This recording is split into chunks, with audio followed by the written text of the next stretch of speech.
A partir de hoje, eu vou iniciar a série de mensagens sobre o Sermão do Monte. O Sermão do Monte, nós conhecemos ele em Mateus, entre os capítulos 5 e 7. Mas Lucas tem no capítulo 6 uma série de sermões bem parecidos e que são o Sermão da Planície. Então eu quero que nós façamos uma leitura dos primeiros 2 versos dos 2 capítulos. Mateus capítulo 5, versos 1 e 2, e Lucas 6, 17 ou 19. Mateus 5, 1 e 2, Lucas 6, 17 ao 19.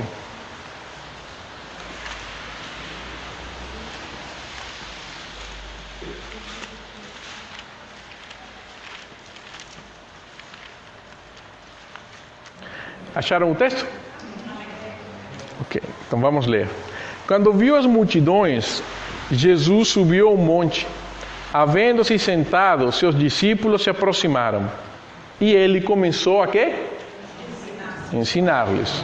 Lucas 6, 17 ou 19.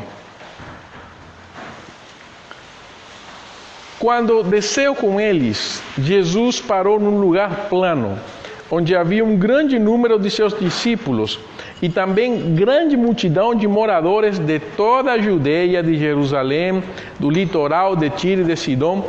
Eles tinham vindo para ouvi-lo e para serem curados de suas doenças. E os que eram atormentados por espíritos impuros eram curados. E toda a multidão procurava tocá-lo, porque dele saía poder que curava a todos. Senhor, obrigado por esta noite. Fala conosco, Deus. Que seja o Senhor quem toque nossos corações e possamos, ó Deus, ter um tempo de edificação para a glória do Teu nome. Em nome de Jesus. Amém. Então vamos. Como hoje é uma pregação introdutória, pouca coisa eu vou adiantar. Mas uma questão que nós podemos ver é aquele detalhe. Então são 2 sermões e como é que nós podemos conciliar aquilo? Nem Mateus, nem Lucas vão colocar eles como separados ou independentes. Na verdade, Mateus escreve para os judeus, Lucas escreve para os gregos, e ali cada um escreve para o seu público. Agora, algumas questões são interessantes. Em ambos os textos, Jesus estava no meio de multidões. Se nós vemos Mateus capítulo 4, os últimos versos do capítulo 4 de Lucas, nós vamos ler eles daqui a pouco, nós vemos que multidões se aproximavam de Jesus. E Lucas vai enfatizar isso, de Jerusalém, de Judeia, de Tiro, Sidom. Então, muitas pessoas ao redor de Jesus. Os 2 textos vão enfatizar isso. John Stott, ele pensava que a planura, aquele lugar plano, pode muito bem ter sido um platô sobre os montes e não uma planície ou um vale. Quer dizer, na montanha, um lugar plano, Jesus foi, se sentou e ensinou. Então, para John Stott, poderiam ser as 2 coisas juntas. Numa montanha, mas que o topo da montanha era um lugar plano. Ambos os textos são complementares. Os 2 iniciam com as bem-aventuranças, os 2 concluem com a casa edificada na rocha. Tem questões semelhantes, tem questões complementares e tem coisas que um texto tem que o outro não tem. Então eles entram nessa questão de serem complementares uns dos outros. E já nas bem-aventuranças nós vamos ver isso. Quando nós iniciarmos as bem-aventuranças domingo à noite. Você vai ver como Lucas e Mateus se complementam nesse trecho. E é claro, e a última questão, que ambos os discursos não foram feitos ou não foram pronunciados simplesmente para os 12. Foi para todo aquele que estava lá presente. Então, são pregações universais. Se você pensar e você considerar que os 2 não são são sermões diferentes, não tem problema. Se você pensa que são o mesmo sermão, nada muda. Por uma questão didática, eu vou juntar os dois. Sempre. Enquanto eles estiverem juntos, eu vou unir. Enquanto estiverem separados, eu vou separar. Só para não repetir a mesma mensagem duas vezes. Para criar essa questão complementar de ambos os textos. Agora, eu quero hoje enfatizar duas coisas. No encontro com Jesus, as pessoas tinham uma expectativa. O interessante é que Jesus tinha outra. E é claro que nós sabemos qual prevaleceu. Mas é muito interessante ver isso, porque até hoje, muitas vezes, nós nos aproximamos a Deus com a mesma atitude das pessoas, quando Jesus quer, desde a eternidade, fazer o que Ele sempre quer fazer.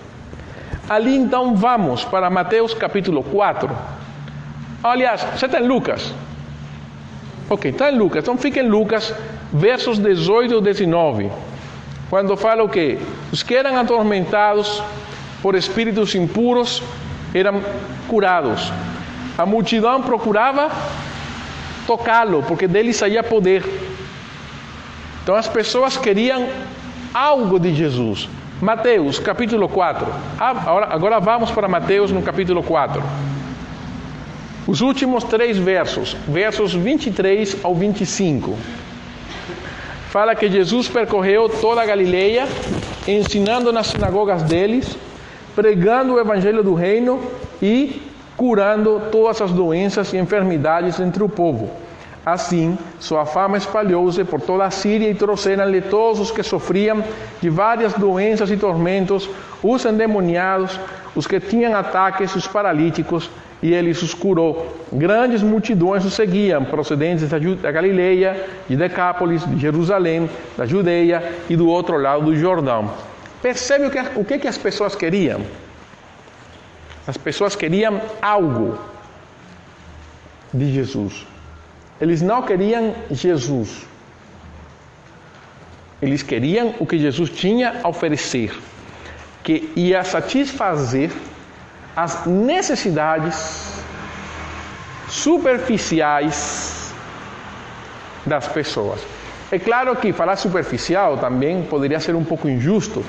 Quando nós falamos de possessões demoníacas, doenças terminais, nós sabemos que são questões profundas. Mas ao mesmo tempo, ele acaba sendo superficial se a pessoa não se encontra com Jesus para a salvação. Não adianta que uma pessoa seja curada por Jesus hoje e receba o toque do Senhor, e receba o milagre de Cristo, e essa pessoa seja curada e se levante, se possível, da morte, se ele continuar a vida igual a como ele tinha no passado. O que aconteceu simplesmente foi que a sua morada no inferno, ela é adiada, mas nada muda. Mas é isso que as pessoas querem. As pessoas querem um Jesus que faça aquilo que eu quero. Um Jesus que me cure. Um Jesus que me abrace. Um Jesus que me ame. Um Jesus que me aceite. Um Jesus que me levante a autoestima. Um Jesus que seja tudo aquilo que eu quero que ele seja. A grande questão é, muitas vezes, nós não agimos desse jeito também. Antes da gente colocar e fazer, lembrar do outro e falar assim, igualzinho que fulano, que faz aquela coisa, nós muitas vezes não fazemos isso. Tudo bem, Jesus falou, e certamente no Sermão do Monte está, que nós devemos fazer as nossas orações, fazer os nossos pedidos. Nada contra isso, eu quero que entenda isso. Mas se o foco da minha vida para me encontrar com Jesus é que Ele faça tudo aquilo que eu quero,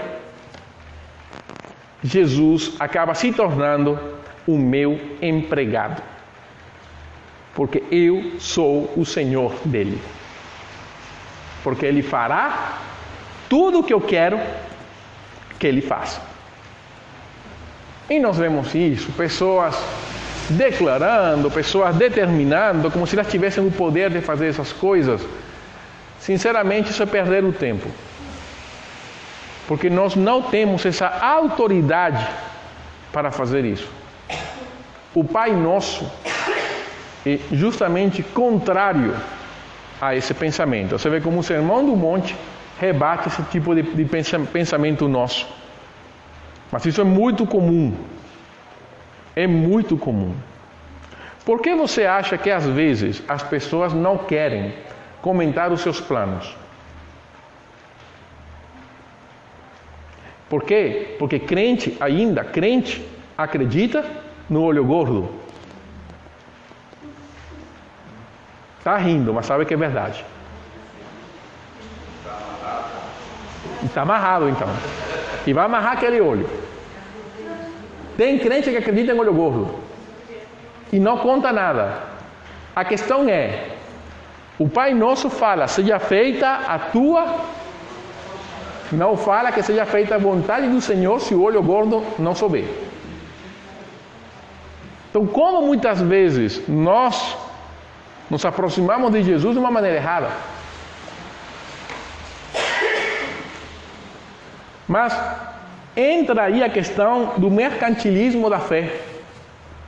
Porque no nosso desejo que Deus faça tudo o que eu quero, ali sempre virá um manipulador e vai querer então barganhar você com Deus para ele obter algum benefício. E vem a manipulação da fé. Porque quando eu quero ser o Senhor, eu vou ter que ser muito cuidadoso dos textos que eu vou ler, porque eu tenho, em primeiro lugar, que banir a soberania de Deus, fora. Em segundo lugar, eu tenho que banir a minha rendição de vontade. E em terceiro lugar, tenho que colocar o ser humano, como a pessoa mais importante na história da Bíblia. Porque nós queremos isso, é o nosso desejo egoísta, sermos atendidos, sermos ouvidos, sermos respeitados, aceitos. Esse é o grande desejo. Quem aqui deseja, no bom sentido, quem aqui deseja ser o chato da turma?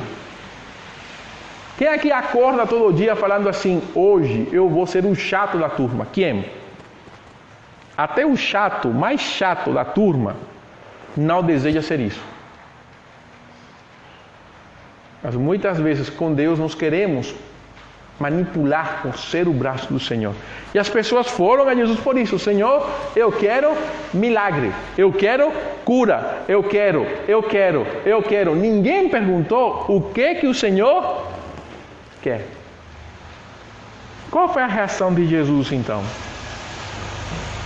Mateus vai falar que a primeira coisa que Jesus fez, quando chegou no monte, ele se sentou. Hoje, nós pregamos em pé. Mas se a gente quiser fazer uma pregação bíblica, assim, a pessoa, nós queremos uma pregação raiz. Então, beleza, então compra uma cadeira alta para o pregador sentar. Porque era o costume da época, o pregador se sentar. Então Jesus se senta como todo mestre para o ensino. E como eles souberam isso? Porque na hora que Jesus se senta, os discípulos o quê? Se aproximaram. Jesus vai se sentar. Está na hora de... Todo mundo cala a boca que Jesus vai. Então vamos nos aproximar dele para ouvir aquilo que ele quer que a gente ouça.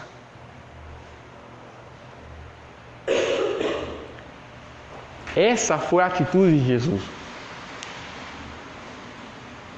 E o Sermão do Monte, ele vai, e o livro de John Stott do Sermão do Monte fala sobre isso, que ele chama o Sermão do Monte da contracultura cristã. Por quê? Porque parece que Jesus pega aquilo que nós achamos de valor E ele vai pegar aquilo, como aquela pessoa que pega aquela jarra cara e fala assim: você acha que isso tem valor? Sim, eu acho. Ups, caiu. Puf. Jesus é aquela pessoa que chega em casa, olha tudo que você tem, e ele simplesmente não fala que está mal, que está errado. Ele desfaz. Ele é especialista em destruir aquilo que nós achamos que é bom. Sabe por quê? Porque você não pode construir algo novo em alicerce velho. Não pode. Principalmente quando o novo é maior, quando o novo é realmente novo, e ele tem uma maneira, um prédio completamente diferente. Você não tem como construir novo sobre velho. É caro, mas na época de Jesus era impossível. Era melhor destruir até a base, a fundação, e recomeçar. E Jesus é especialista em fazer isso. O Sermão do Monte vai nos mostrar isso. Não somente para os discípulos, mas para todos nós. Cristianismo não é um sistema de troca. Jesus, eu recebo se o Senhor me dá.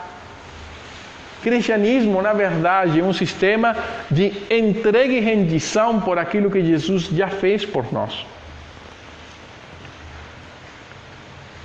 Aí, então, John Stott explica que, embora Jesus fosse maior do que Moisés, e embora a sua mensagem fosse mais evangelho do que lei, ele também escolheu 12 apóstolos para formar um núcleo de um novo Israel, em correspondência aos 12 patriarcas e tribos da antiguidade. Ele também proclamou ser um mestre e senhor, deu a sua própria interpretação autorizada da lei de Moisés, enunciou mandamentos e esperou obediência. Jesus se senta como mestre para ensinar. O povo queria ação. Sabe o que Jesus queria? Formação.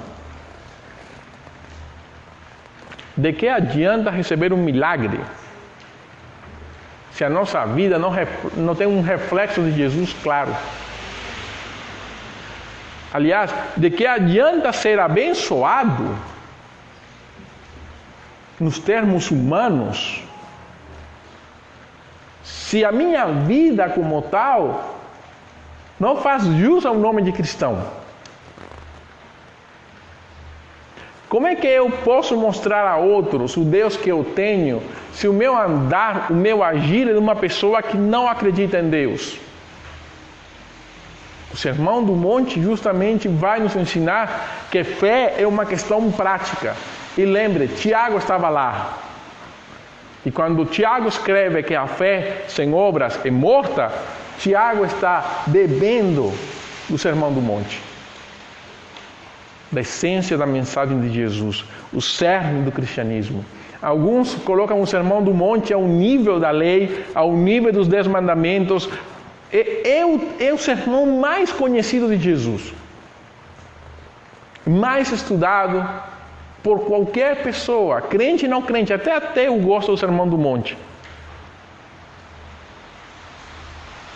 Todo mundo sabe do que é andar a segunda milha, todo mundo sabe o que é dar outra bochecha quando o outro dá um tapa.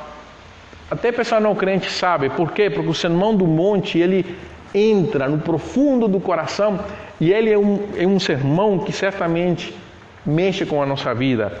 Por isso, o que eu tenho para dizer para você é que nós precisamos, você e eu e você, precisamos sair do estado do eu. Eu preciso sair de mim mesmo. O cristianismo não é a fé que fala de mim. O cristianismo não é a fé que tem a ver comigo. O cristianismo não é a fé que vai em mim. A não ser que eu fale que o evangelho é a fé que vai me matar. Aí sim. Pode. Deve. O cristianismo é uma fé que fala de Jesus, que vai mostrar Cristo. E o princípio da fé é aquilo que João Batista falou, que eu diminua para que ele... Porque sabe o que? No nosso coração, que não é tão grande não há lugar para duas pessoas. Não há. O nosso coração é menor que uma kitnet. Cabe um. Ou sou eu, ou é Jesus. Não pense que o nosso coração é grande, ele é pequeno. Ou é você, ou é Deus. Ou sou eu, ou é Cristo. Por isso, o Sermão do Monte não vai me dar autoajuda, autocompaixão, muito pelo contrário. Estudando o Sermão do Monte, nós poderíamos dizer, como o apóstolo Paulo, miserável homem que sou. Nós deveríamos chegar a essa conclusão no Sermão do Monte. Sabe para quê? Para nos colocar nos braços de Cristo e descansar na sua soberana graça. Isso é Evangelho. Por isso, na medida em que aprendamos sobre o Sermão da Montanha, entenderemos mais o que significa seguir Jesus, ser cristãos e viver para Ele. Entenderemos o porquê o Senhor é tão exigente e como podemos amoldar os nossos corações aos seus mandamentos. Lembre de Mateus 5,48. Sede, pois, perfeitos. Se esse texto não mexe com a nossa alma, nós vamos chegar lá. Vamos colocar em pé nesta noite, vamos orar, agradecer a Deus por este momento.